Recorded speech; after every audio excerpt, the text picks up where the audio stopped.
I laugh a lot at Trump and I'm starting to feel kind of bad. So let's take a break and laugh at Elon Musk and Vivek Ramaswamy instead. In order to do this, I need you guys to join me on a little thought experiment. Close your eyes and ask yourself, how big of a worthless loser would you have to be to sit around and think up ways to screw over the middle class? Because there's a clip of Ramaswamy going around on the internet right now that is exactly that. Get in there on day one.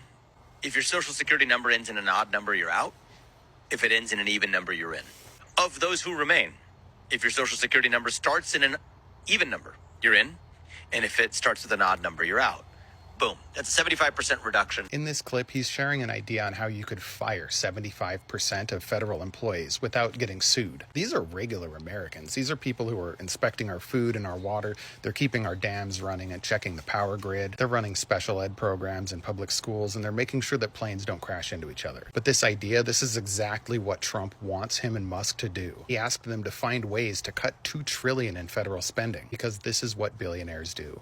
They sit around $100,000 tables on yachts and private jets and think of ways to screw over the middle class, while the rest of us sit around hand-me-down tables in the kitchen trying to figure out if we can afford more space for our kids or maybe a bigger yard for our rescue dogs. Now, so far, this hasn't been funny, and I promised you guys a laugh. So here's the laugh. Not a goddamn thing they say is going to make it into law. Medicare, Social Security, and military spending are almost 2/3 of federal spending, and they're trying to cut 1/3 from the federal government, right? Trump has already promised he won't touch Social Security, Medicare, or the military, which means to get $2 trillion out of the federal government, they would have to cut everything else. Clean food, clean water, veterans benefits, the Forest Service, federal dams, agricultural programs, Medicaid, the interstate system, FEMA, all of it would have to go. But this is the thing. All spending bills have to get approved by the House and the Senate before they go to the president. So these guys, they can recommend whatever they want. But Trump already tried to do this. He tried to get rid of the Department of Education, which is like 0.2% of the federal budget. And when he tried to do that, 60 House Republicans voted against him. All the time and energy that Musk and Ramaswamy put into these big dumb cut recommendations,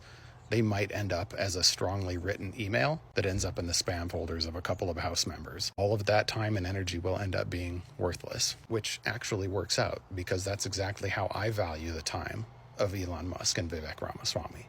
Worthless. Let me ask you a question. Why on earth would our dear friend Ron DeSantis leave the sunny beaches of Florida in March to go all the way up to Idaho and Montana? I'll tell you, it's true Idaho and Montana are two cold, red mountain states, but they have something else in common. Neither of them have joined the Republican call for a constitutional convention. So far, they only have 27 states that have signed on, and if they can get to 34, they can begin the process of trying to rewrite the Constitution. And they're not going to close the gap with blue states. Now, I'll tell you in a minute why this won't happen. But first, I have to tell you what they're trying to do. They say it's so that they can pass a balanced budget amendment, but that's bullshit. If you have an amendment to pass, there's a way to do that. It's how every other amendment was ratified, and that's by proposing it and voting on it in Congress. But if you want to propose a whole bunch of shit all at once, you need a convention. I cannot stress enough how completely batshit insane it would be to have a constitutional convention right now. We have never held one before, not since we wrote the Constitution. In a convention, everything is on the table. There are no rules. Freedom of speech, religion, the right to own guns, the right to due process, your own citizenship, and even the very existence